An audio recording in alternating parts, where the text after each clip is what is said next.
Donc voilà, normalement on voit bien. Euh, donc aujourd'hui, on va parler des ODD, comme le titre l'indique, et notamment je vais vous montrer le plan, via Scopus et Saival. Et enfin, je finirai également par des ressources utiles pour en savoir plus. Donc je sais qu'on a des sites qui sont mis à disposition gratuitement ou des choses comme ça, des rapports. Donc je vous en parlerai. Mais aujourd'hui, le gros de la conversation va être sur Scopus, d'une part, et sur Saival. Je vais essayer de faire une pause après Scopus pour déjà organiser une petite session questions-réponses et idem sur Saival. Et voilà. Donc je vais garder le chat en vue parce que j'ai pas de modérateur aujourd'hui. Et comme ça, je pourrai rapidement répondre à vos questions si vous en avez. Donc, commençons. Au niveau des ODD. Donc, tout simplement, tout d'abord, qu'est-ce que les ODD? Donc, ils sont appelés Objectifs de développement durable. Vous pouvez aussi les avoir sous le nom Objectifs mondiaux. Et en anglais, il s'appellera SDJ. Donc, ce que vous allez retrouver sur Scopus et Saival, ça va être nommé SDJ, donc Sustainable Development Goals. Et donc, ça a été adopté par les Nations Unies en 2015.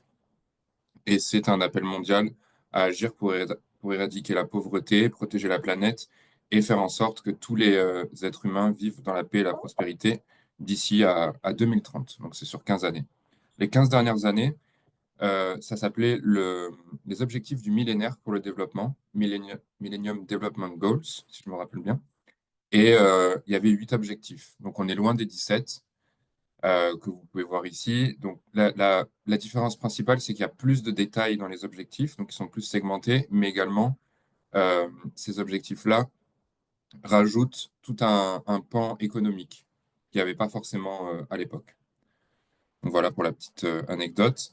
Les ODD s'inscrivent dans un agenda politique au sein duquel les chercheurs et les chercheuses ont toute leur place, bien sûr. Il s'agit de reformuler en questions scientifiques cet agenda, de considérer chacun des objectifs et de s'intéresser aux enjeux issus de leur interaction. C'est notamment grâce à l'ensemble des recherches engagées depuis plusieurs années que l'on est à même d'évaluer et de mieux comprendre l'état du monde, la complexité de ses socio-écosystèmes et ses dynamiques. Donc, orienter ces recherches à travers ces ODD est très important d'un point de vue impact sociétal, collaboration interdisciplinaire, visibilité, classement, notamment le THE Impact, qui vont utiliser les ODD de Scopus, enfin de l'ONU, mais via Scopus. Et enfin, au niveau des financements et des partenariats, évidemment. Donc, voilà pour les ODD. Je vais dire beaucoup le mot ODD, hein, je suis désolé, mais aujourd'hui, on va parler de ça. Donc, voilà. Euh, je voulais faire rapidement un rappel sur Scopus et Saival. C'est toujours très important de rappeler un peu le type de données qu'il y a. Euh, et, euh, et voilà, vraiment poser les bases, on va dire, avant de commencer à aller directement sur Scopus et Saival et pour faire une démonstration en direct.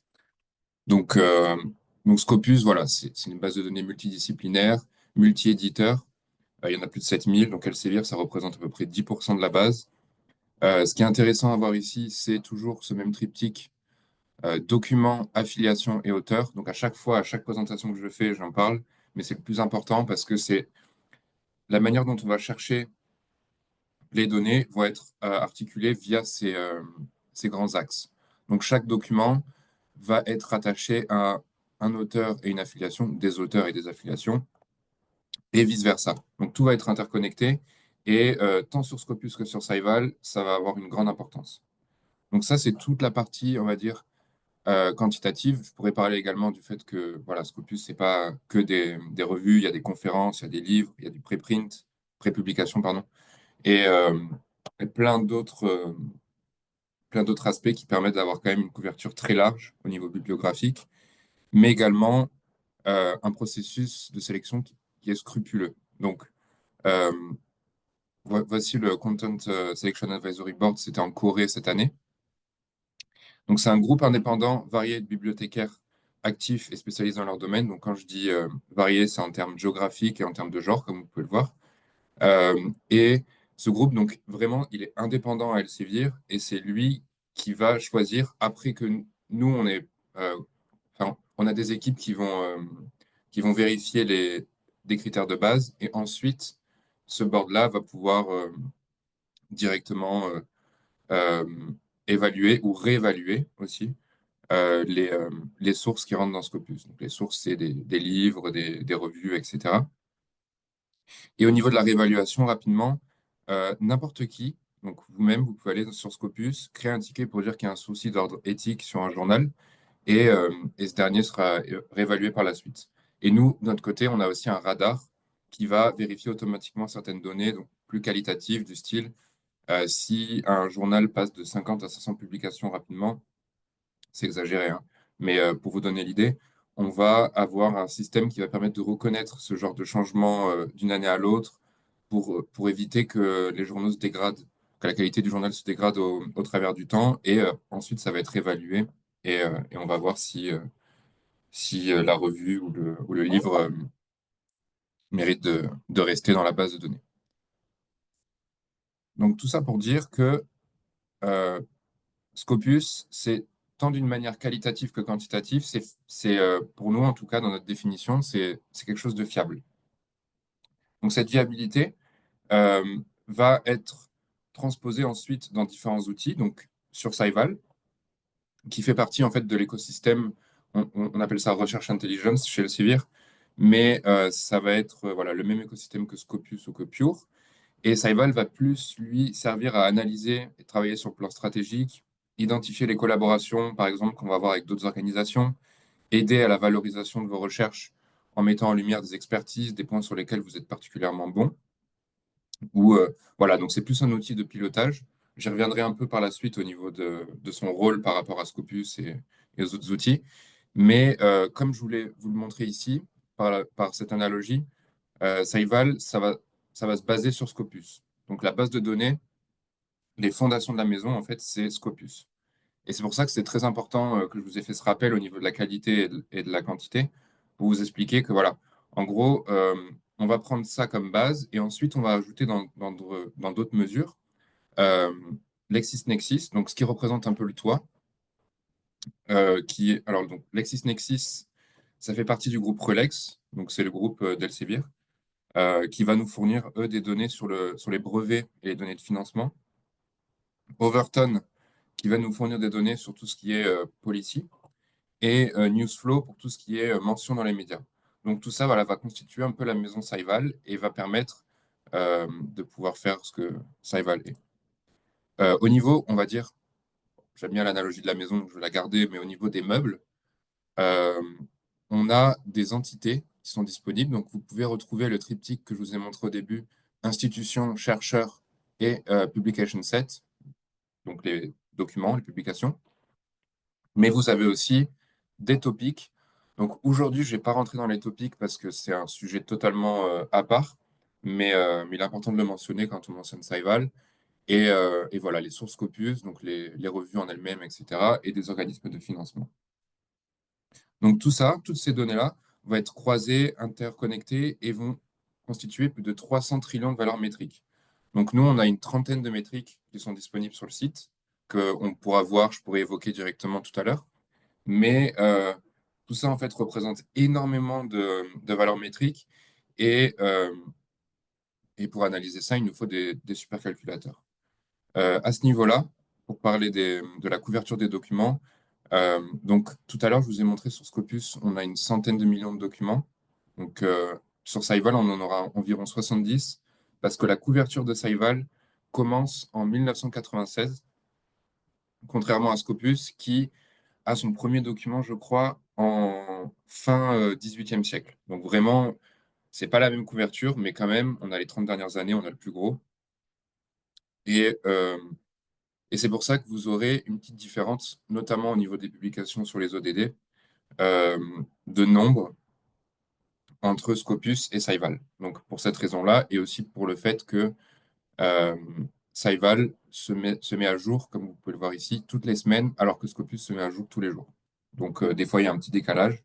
Mais voilà, c'est pour ça que des fois, vous allez retrouver une petite différence entre ces deux bases de données. Donc voilà. Je voulais faire un dernier rappel. J'ai intégré Sciences Direct au milieu parce que je pense que Sciences Direct, c'est important de le mentionner, même si je ne vais pas forcément en parler, parce qu'il n'y a pas d'outils euh, bien distincts qui vont analyser les ODD sur Sciences Direct, même si on pourrait parler des topics. Mais Sens Direct donc, va plus être pour la consultation directement. Donc, c'est la base de données d'Elsevier, la consultation de documents, le partage avec vos collègues, avec vos élèves. Scopus, ça va plus être un outil analytique, mais pour la bibliographie. Donc, vous voulez opérer à une analyse bibliographique complète à travers différents éditeurs, vraiment vous informer sur un sujet et être au courant des nouveautés. Et Saival, comme je disais tout à l'heure, c'est plutôt voilà, bibliométrique. On va donc, voilà, vous avez des exemples ici. Par exemple, j'en ai d'autres, hein, mais nourrir la veille et les réflexions prospectives en matière de recherche, donc comprendre les tendances, positionner son institution, analyser ses collaborations internationales, analyser sa production scientifique liée aux ODD et les différents collaborateurs qu'on a pu avoir via ce prisme-là. Enfin, il y a vraiment énormément de choses. On peut soutenir aussi les laboratoires et les équipes, donc créer des groupes pour pouvoir analyser son institution d'une manière plus, on va dire plus zoomée dans votre institution. Et aussi, en dernier point, on peut mettre en valeur l'excellence de la recherche et optimiser sa visibilité, euh, faciliter les PEPR, sa visibilité à l'international. Donc, il y a plein de choses, il y a plein de cas d'usage. Et, euh, et voilà. Donc, j'ai essayé de rester. Voilà, j'ai fait quelque chose d'assez simpliste sur Scopus Saival. Je vais commencer à faire la démonstration sur Scopus. Pour les nouveaux participants, bonjour. Ce que je disais au début, c'est n'hésitez pas, on est en petit comité, donc n'hésitez pas à poser vos questions directement dans le chat et je me ferai un plaisir de vous y répondre. Donc, on va passer sur Scopus directement. Alors, comment j'enlève ce... Oh, ouais, super. Donc, aujourd'hui, sur Scopus, je voulais vous montrer différentes choses. Donc, l'avantage de l'utilisation de Scopus pour les ODD, ça va être de suivre les contributions et les chercheurs, les institutions, donc les contributions venant de différents acteurs, et montrer voilà, comment leurs travaux contribuent aux ODD. Et ça permet aussi d'avoir un accès rapide aux documents pertinents pour chaque ODD, et ce qui facilite la recherche et la collaboration. Et également, je vais vous montrer une manière un peu plus avancée de chercher un ODD directement sur Scopus et de pouvoir analyser en fait la production scientifique autour de cet ODD. Bien sûr, ce ne sera pas Saival, mais ça sera déjà une première étape pour ceux qui n'ont pas Saival pour pouvoir aller un peu plus loin sur cette thématique-là. Donc, tout d'abord, je voulais vous montrer rapidement au niveau d'un document. Vous pouvez en fait, je vais prendre un exemple. Je pense que phishing pourrait être un bon exemple. Vous allez voir directement, je vais prendre lui, je sais pas.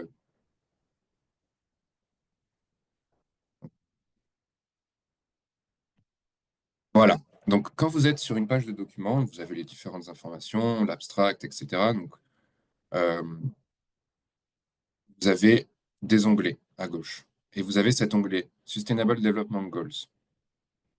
C'est-à-dire, je le rappelle, ODD.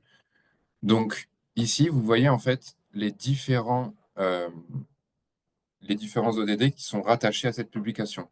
Donc rapidement, vous pouvez savoir voilà, dans quel domaine il se situe, et en plus, bien sûr, des grands domaines, des grandes disciplines scientifiques, bien sûr. Mais là, voilà, ça permet de savoir dans quel ODD il est considéré. Et en cliquant sur le nom de l'objectif, vous pouvez avoir en fait rapidement un un petit résumé sur cette ODD principalement et pouvoir la possibilité d'analyser cette ODD sur Saival. Ce qu'on fera après, bien sûr. Je ne vais pas vous montrer maintenant, mais voilà, c'est un teaser pour tout à l'heure. Donc ça, c'est tout au niveau d'une page de document, ce que je voulais mentionner. Ici, vous avez les auteurs. Et si on clique sur un auteur, donc Alexander, excusez-moi, je ne peux pas dire son nom, euh, mais vous pouvez en fait directement cliquer sur son profil ou directement chercher un auteur, donc ça peut être vous, ça peut être quelqu'un qui vous intéresse, etc. Et vous tombez sur cette page. Donc cette page, ça mérite tout un webinaire que j'ai fait d'ailleurs il y a 2 mois. Donc si vous voulez, ça vous intéresse, à la fin j'en parlerai sur les différentes ressources, mais, euh, mais voilà, où j'analyse vraiment point par point les différents aspects de ce profil auteur. Là, ce qui va nous intéresser aujourd'hui, c'est cet onglet-là, Impact, qui va reprendre en fait la production scientifique de cet auteur liée aux ODD. Donc ça, c'est pas mal. Cet auteur n'a pas énormément de documents, donc il n'y a pas énormément de matière, pas comme une institution, ce que je vous montrerai juste après. Mais c'est quand même notable et c'est quand même quelque chose à mentionner parce que ça vous permet voilà, d'identifier vous-même quels documents sont rattachés à quels ODD. Donc, euh, donc voilà, vous cliquez dessus et vous pouvez avoir une liste de documents directement. Et en cliquant sur le titre, vous pouvez directement accéder aux documents voulus. Et vis-à-vis d'une institution, donc tout à l'heure, j'ai vu que Irène était là. Donc, par exemple, on va prendre comme exemple l'IRSN.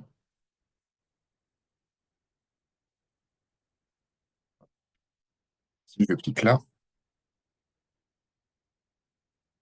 je vois cet onglet également, qui est nouveau, qui s'appelle Sustainable Development Goal 2023. Je vous expliquerai pourquoi ça s'appelle 2023 bientôt, mais c'est par rapport à un mapping. Et ici, vous avez pour votre institution une liste de documents comme le profil auteur voilà, euh, qui concerne les ODD particuliers. Donc là, j'avais pris l'ODD numéro 3. Donc vous avez 197 documents qui, euh, qui contribuent à l'ODD numéro 3. Donc ça, on va dire, c'est la partie. Là, je vous expliquais un peu la partie simple sur Saival. Je vais rentrer un peu plus dans le détail maintenant. Et c'est quelque chose que je trouve intéressant, c'est de pouvoir se dire, OK, très bien, là, j'ai ces documents-là, etc. Mais euh, comment je fais pour avoir la production scientifique liée à un ODD en particulier? Donc, comme je vous expliquais, comme j'ai mentionné, pardon, on a un système de mapping. Donc, ici, pour notamment les classements et pour pouvoir identifier en fait quelle publication correspond à quel ODD, on a avec la communauté, donc avec Alexandre Bédard-Vallée, Chris James et Guillaume Roberge, donc c'est pas que du Elsevier, des chercheurs aussi ont participé au fait de pouvoir mapper ces SDG, donc de pouvoir en fait euh, donc là, ici, vous avez les différents ODD. Je vous enverrai le lien après, hein, par la suite. Vous l'aurez. Et ici, en cliquant sur les requêtes, vous pouvez avoir une requête qui va couvrir l'ensemble des mots-clés qui sont considérés sous un ODD. Donc, ça va vous permettre de chercher l'équivalent d'un ODD sur Scopus. Donc, on va faire ça ensemble. Je vais vous montrer. Donc, si je copie-colle toute cette requête et je vais sur Scopus, document, bien sûr, je vais dans les Advanced Cherche, parce que là, j'ai un gros bloc à. Voilà. Et ici, vous avez tous les termes qui sont utilisés pour mapper les ODD. Donc, ça permet, sur recherche,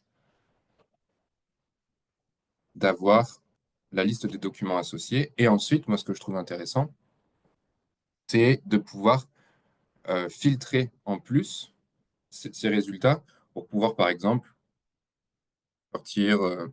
Oula, il n'a pas trop aimé que je clique là. Bon, parfois, il y a des petits bugs. Voilà. Euh, sortir les ODD des 10 dernières années, même, par exemple, le filtrer avec un financeur. Je peux mettre l'Union européenne, la Commission européenne, pardon. Euh, bon, bien sûr, ma requête est énorme, donc parfois ça met un peu de temps pour chercher. Par exemple, là, je veux European Commission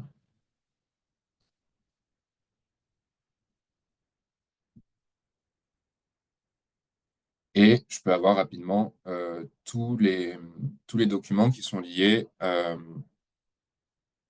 l'ODD numéro 1, financé en partie ou entièrement, ça c'est pas, on peut pas savoir, par la Commission européenne et sur les 10 dernières années. Donc ça, c'est vraiment donc avec ce mapping-là, vous pouvez vraiment personnaliser votre recherche et ensuite vous pouvez faire sauvegarder la recherche ou créer une alerte. Donc à chaque fois que toutes les semaines, vous allez avoir un rapport sur les nouveaux documents qui sont, qui sont ajoutés. Et aussi, vous pouvez rajouter, par exemple, votre institution directement en filtre. Donc, en fait, vous pouvez mesurer les documents qui sont ajoutés euh, à un ODD particulier pour votre institution. Donc, ou pour vous en tant que chercheur. Ça peut être très, très utile. Et dernier point que je voulais mentionner avec ça, donc, vous pouvez bien sûr exporter la liste, vraiment faire ce que vous voulez avec. Et moi, ce que j'aime bien faire, c'est Analyze Result. Parce qu'à ce moment-là, ça va permettre. Donc, bien sûr, je le rappelle, c'est pas Saival. Saival, ça va être beaucoup plus facile et beaucoup plus instinctif à ce niveau-là. Mais voilà, ça permet toujours de pallier en fait au manque de Saival. Vous pouvez en fait analyser directement la production des ODD. Donc là, j'ai mis le filtre European Commission aussi et des 10 dernières années. Mais vous pouvez voir le nombre de documents par année qui correspond à ce résultat. Vous pouvez également voir dans quels journaux il y a le plus de publications. Et bien sûr, à chaque fois, cliquer dessus et pouvoir observer la liste des documents qui sont liés à ces journaux. Et les auteurs les plus prolifiques pour pouvoir ensuite peut-être collaborer ou voilà, pour mesurer ça.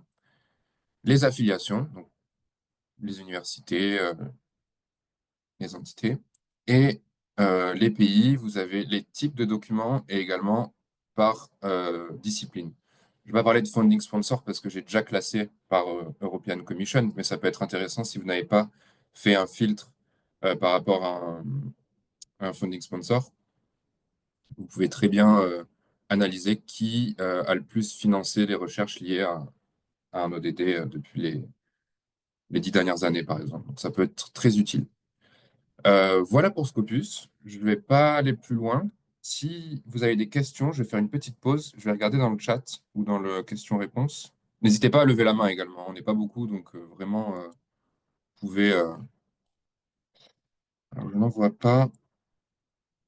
Host. Pas de questions. Très bien. S'il n'y a pas de questions, je vais continuer sur Saival. Donc, hop,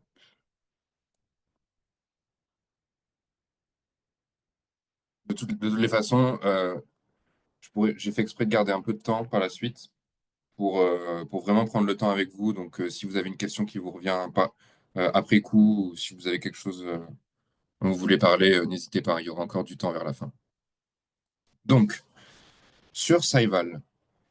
Saival, pour moi, c'est l'outil le plus intéressant pour monitorer les ODD, dans le sens où vraiment, c'est, voilà, comme je vous ai dit, c'est un outil d'analyse. Donc là, vraiment, on va pouvoir rentrer dans le détail, créer nos listes, et sans forcément passer par des requêtes un peu, un peu grosses et voilà, qui sont pas forcément faites pour optimiser notre analyse. Euh, donc Saival, ça va quand même enfin, comme je disais au début, ça se repose sur Scopus. Donc le mapping va être le même. Vous allez retrouver les mêmes documents sur Saival ou sur Scopus à partir de 1996, bien sûr. Euh, donc voilà. Je vais pas faire un tour sur Saival, vous vous rappelez, parce que c'est pas vraiment un cours fondamental sur Saival. Je vais direct aller dans Explore, qui permet en fait d'analyser une entité à la fois. Donc là, vous voyez, j'ai un SDG, ça sera pour après. Je voulais d'abord analyser une institution. Donc, est-ce que dans le chat, vous pouvez me mettre une nom d'institution que vous voulez analyser ensemble pour être plus intéressant?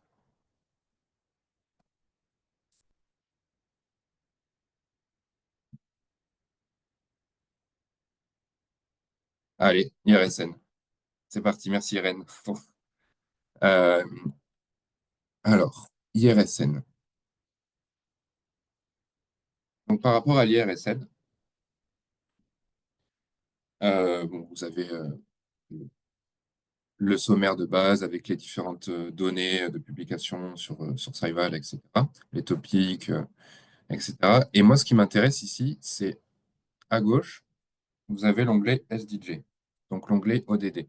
Donc ici, ça va vous donner, par rapport à une fourchette temporelle, donc on a 3 ans, 5 ans et 10 ans. Donc là, j'ai choisi 5 ans.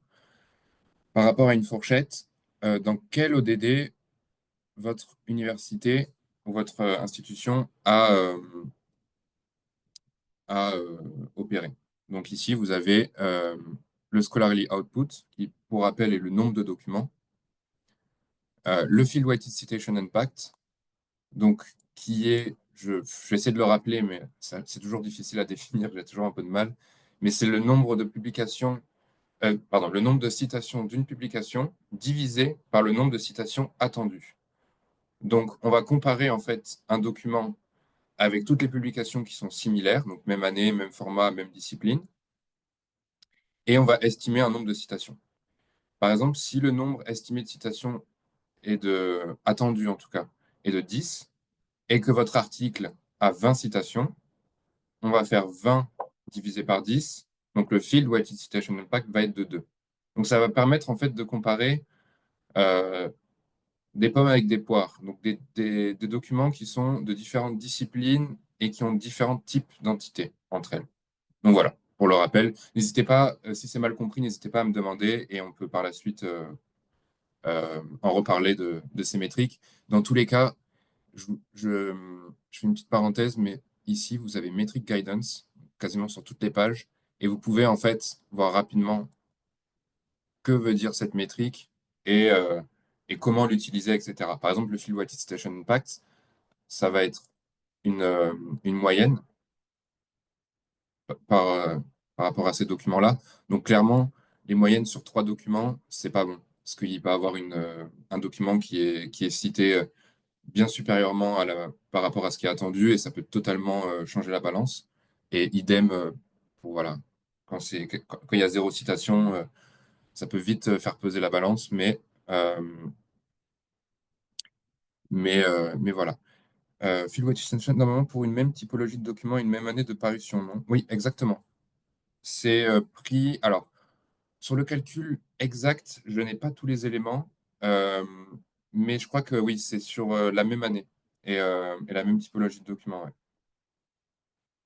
Et il y a d'autres éléments et je vous invite à vraiment regarder Metric Guidance. On va le voir ensemble si vous voulez par la suite. Donc voilà. Donc ici, on va prendre le SDG numéro 3 parce que c'est là où il y a le plus de documents. Donc en fait, en cliquant sur Analyse at Institution, vous avez déjà un moyen de pouvoir euh, avoir un petit aperçu, un petit tableau de bord de votre activité sur un ODD. Donc vous avez le fameux Field Weighted Citation Impact, les collaborations internationales, donc le nombre de documents sur lesquels vous avez collaboré avec d'autres pays, parmi les 196. Donc plus de la moitié ont été des collaborations internationales. Le nombre de citations, des graphiques pareil avec les entreprises et également les mots-clés qui ressortent le plus dans ces publications-là. Donc ça permet en fait de zoomer un peu plus et de voir par exemple parmi le SDG numéro 3, les mots-clés qui ressortent le plus, c'est ionizing radiation ou radiation exposure. Donc quelque chose qui est sur la radiation. Bien sûr, c'est l'IRSN, donc c'est raccord. Et, mais voilà, au moins vous pouvez avoir un peu plus de granularité dans votre analyse et, euh, et chercher ça. Donc, voilà. Euh, Par rapport à Analyze Worldwide, j'y reviendrai tout à l'heure parce que là, on va carrément changer d'entité, mais ça vous permet en fait de pouvoir analyser un ODD en lui-même, comme un peu lancer la requête sur Scopus, mais d'une manière un peu plus robuste et personnalisable et complète. Euh, Vous avez un petit i à côté du SDG, donc ça, c'est la définition et le mapping. Donc, le lien que je vais vous envoyer directement après cette session, ça va être ce lien-là. En fait, c'est le lien qui réfère je sais plus, ouais, à ce site-là pour pouvoir faire vos requêtes sur Scopus par la suite.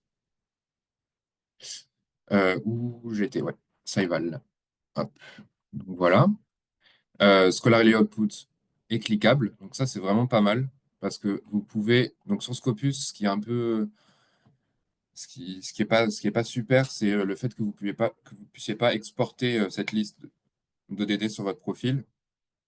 Là, vous pouvez, en fait, en cliquant sur les 196, 193, pardon, vous pouvez l'exporter en CSV, donc c'est pas mal. Vous pouvez filtrer, donc mettre, je sais pas si vous voulez, bref, c'est pas, voilà, il n'y a pas trop d'importance. Et vous pouvez aussi le sauvegarder comme une publication set. Donc ça, si ça vous intéresse, s'il nous reste du temps à la fin, on pourra voir ça ensemble. Tiens, je vais déjà l'enregistrer. Donc, en fait, on peut créer une entité à travers cet ODD. Donc là, je vais créer une entité qui s'appelle SDJ3. Doc.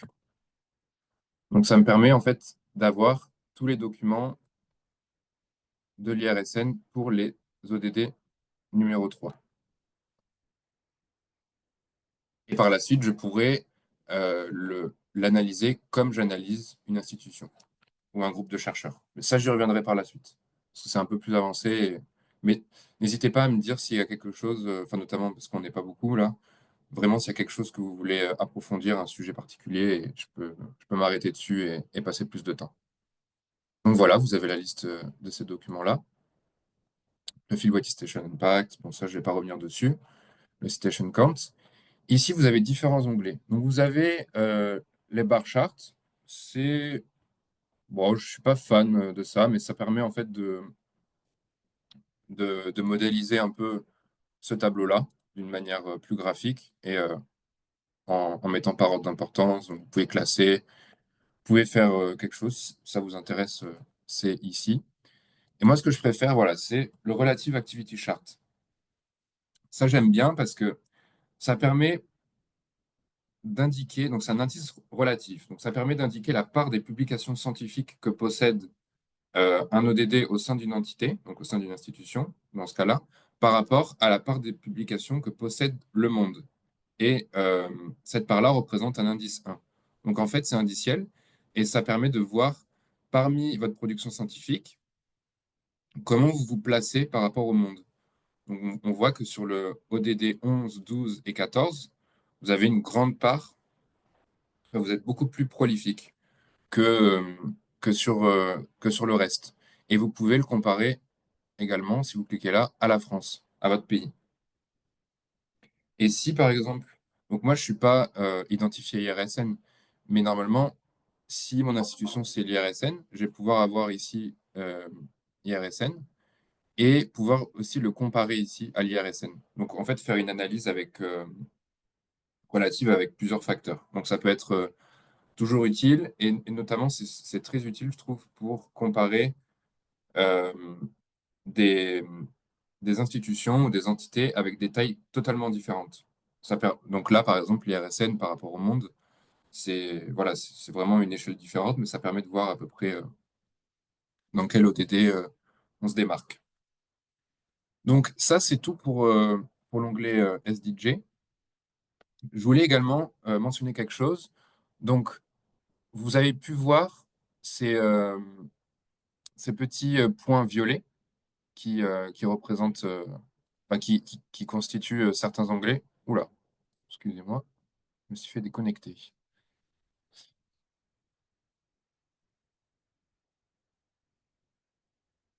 Donc ces petits points que vous voyez ici, c'est c'est le fait on a amélioré nos features. Et comme donc pour rappel, Saival, ça a 10 ans. On a des équipes qui sont croissantes et vraiment on travaille chaque jour sur l'amélioration des différents onglets, des différentes fonctionnalités. Donc le but, c'est qu'il y ait des points violets partout. Euh, mais ici, en fait, ça vous permet de pouvoir étendre la date. Donc, de plus avoir cette limite de 3, 5, 10 ans, mais pouvoir vraiment personnaliser votre fourchette de date. Donc là, par exemple, je veux 96 à 2025. Voilà. Et également, sur ces points violets, vous pouvez avoir plus de classifications. Donc, bien sûr, sur les points qui ne sont pas violés, vous avez d'autres classifications. Vous avez notamment la Ford, qu'utilise l'OCDE, QS et THE. Et bien sûr, All Science Journal Classification, qui est celui de base. Donc, vous avez ici voilà, Chemistry, Computer Science, des disciplines de base. Et ce que je voulais vous montrer, c'est que sur ces onglets violets, vous avez les SDJ. Donc, vous pouvez en fait filtrer un peu, ouais, on va dire oui, filtrer vos requêtes à travers le prisme des ODD. Donc là, j'ai 1500 publications par rapport aux ODD, enfin qui rentrent en fait dans le cadre des ODD, et ensuite, donc soit je peux l'analyser directement et me dire voilà, ça c'est les publications qui sont retenues, soit je peux refiltrer par-dessus, donc mettre par exemple, je sais pas, tout à l'heure c'était le SDG 11 qui était bien représenté. Donc voilà, ça me permet rapidement de pouvoir analyser tant les publications, donc créer un publication set. Je fais que le répéter, publication set. Pour moi, c'est quelque chose qui est très important dans le sens où on peut vraiment aller loin dans l'analyse avec ce genre d'enregistrement, enfin de définition d'entité. Mais vous avez également voilà, d'autres métriques qui peuvent être intéressantes. Donc, output in top citation percentile. Donc, ça, je ne sais jamais le dire en français chaque fois correctement, mais c'est le nombre de publications dans le top 10% des plus cités dans le monde. En fait, ça va, c'était pas si dur. Et vous avez les publications qui sont dans les top journal percentile, donc dans les top 10 des journaux les mieux classés selon le site score, mais également le SNP ou le SJR.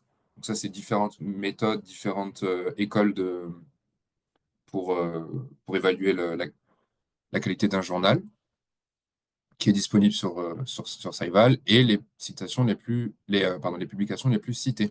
Donc déjà, ça permet voilà, d'aller un peu plus loin dans l'analyse des ODD. Et vous avez pareil par rapport aux citations.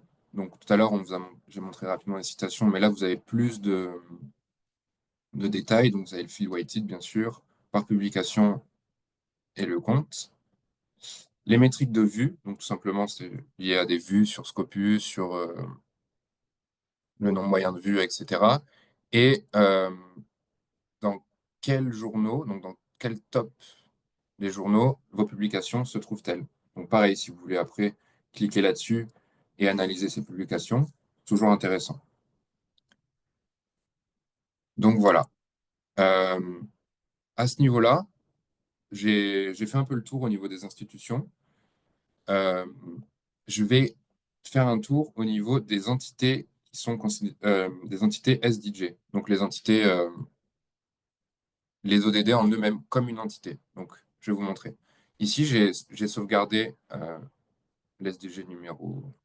Je vais en prendre un où il y a plus de documents. Donc, je crois que c'était le numéro 3. Donc, si je tape SDG 3, vous en avez 3 ici. Je vous conseille de prendre le 2023 parce que c'est c'est le dernier mapping en date. L'ajouter à votre panel. Et hop, SDG 3. Voilà.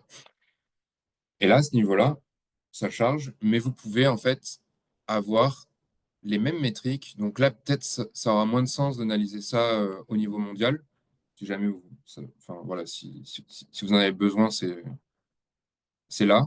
Moi, ce que j'aime bien voir dans les SDG, c'est plus zoomer en fait et regarder les contributions. Donc ça va permettre de voir qui sont les auteurs ou les autrices les plus prolifiques en fonction d'une région du monde. Donc je vais par exemple mettre l'Europe et après je peux choisir des pays. Donc je peux mettre par exemple en France qui sont les chercheurs les plus prominents sur l'ODD numéro 3. Et là, j'en ai différentes. Donc à ce niveau-là, je peux cliquer sur le nom de l'auteur et avoir comme tout à l'heure, je ne sais pas si vous vous rappelez par rapport aux ODD, avoir une petite feuille de, voilà, un petit récap, je ne sais pas comment on appelle ça, euh, sur, euh, sur l'auteur en question. Et vous pouvez directement l'avoir sur Scopus également. Vous pouvez faire le pont et analyser les phrases clés, etc., par rapport à cet auteur et sa production au sein des ODD, bien sûr. Vous pouvez avoir les documents en question. Et ici, j'attire l'attention que là, vous avez des, euh, des filtres de base, mais vous pouvez utiliser, en cliquant sur la petite flèche, vous pouvez prendre un peu ce que vous voulez. Donc les critères qui, pour vous, par exemple, il y en a qui aiment bien l'indice H pour des auteurs. Donc voilà, qui préfèrent l'indice H. Et par exemple, je vais prendre ça.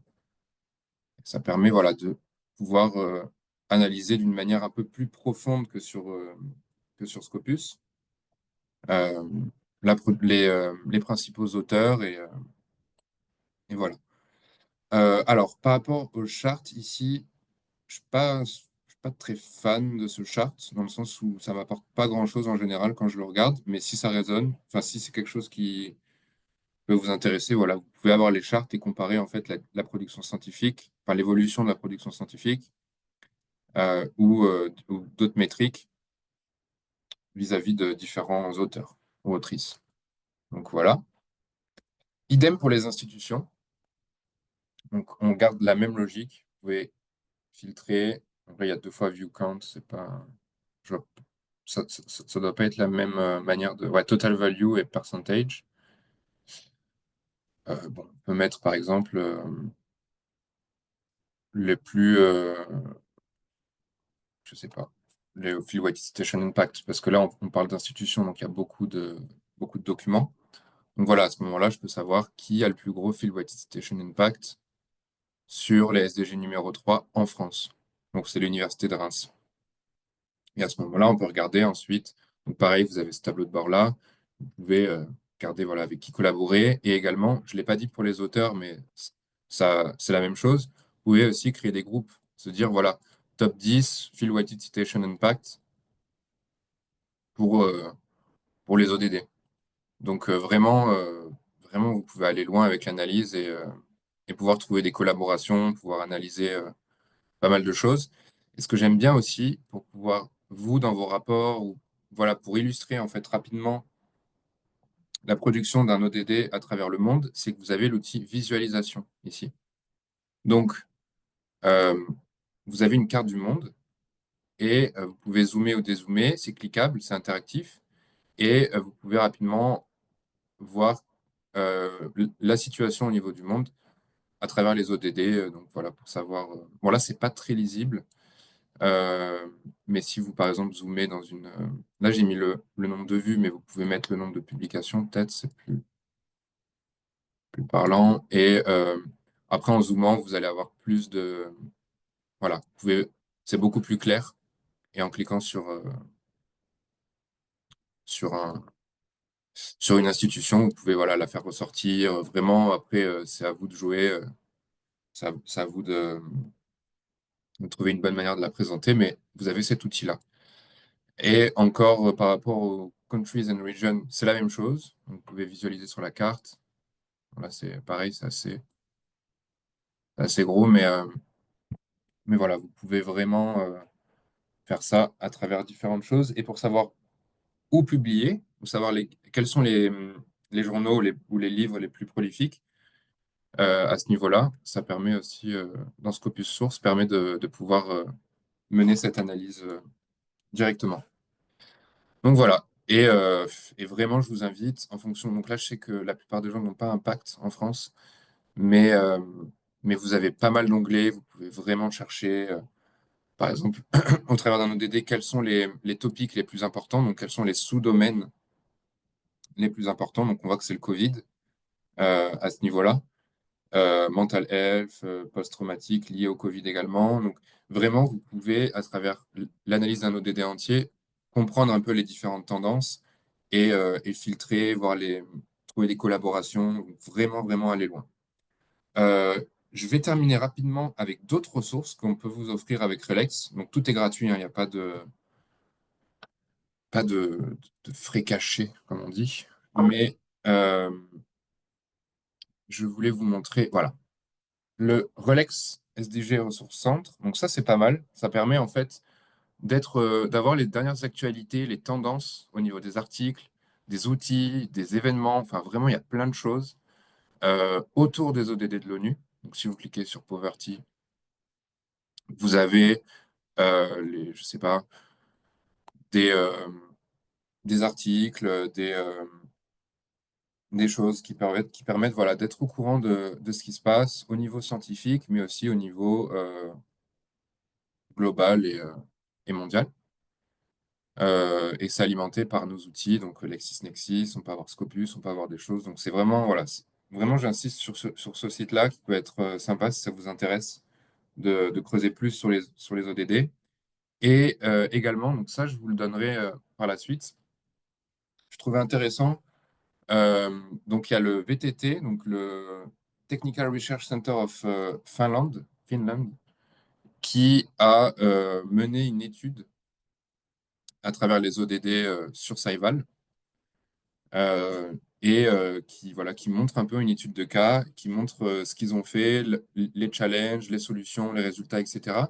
Et je peux que vous recommander de le lire au moins une fois pour voir si ça vous donne des idées, si vraiment voilà, si vous pouvez y voir un intérêt dans votre institution. Et en règle générale, je tiens à souligner que Saival, ce que je vous ai montré, c'est les outils de base, c'est un peu l'utilisation, c'est où trouver l'information, mais après Saival, ça demande aussi une certaine créativité et il faut que vous jouiez un peu avec l'outil pour pouvoir ensuite avoir des bonnes idées, pouvoir trouver des analyses qui sont cohérentes, qui sont pertinentes pour vos sujets et pouvoir, voilà, tout simplement trouver des cas d'usage et découvrir le merveilleux monde de Saival. Sur ce, c'est tout ce que j'avais à dire. Je... Pardon, j'ai une dernière chose. Bien sûr, je fais ma pub.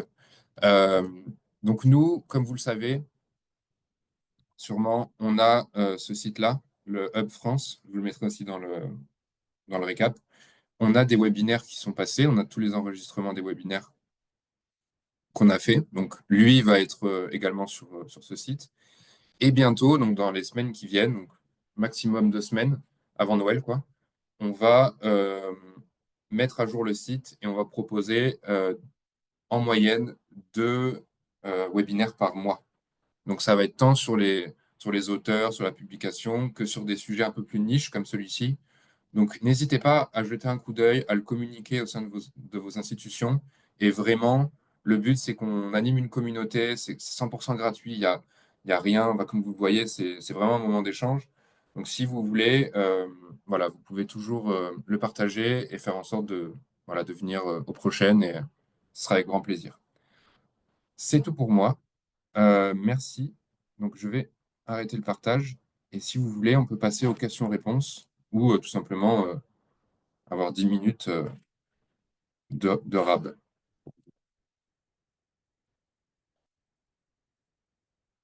De rien, Irène. Ça me fait plaisir à chaque fois que vous veniez au webinaire. C'est toujours un grand plaisir.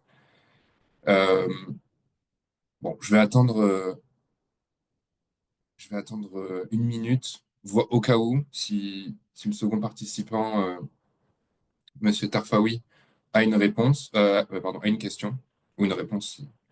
Mais sinon, je vais arrêter le live parce qu'on n'est pas beaucoup. N'hésitez pas à le partager.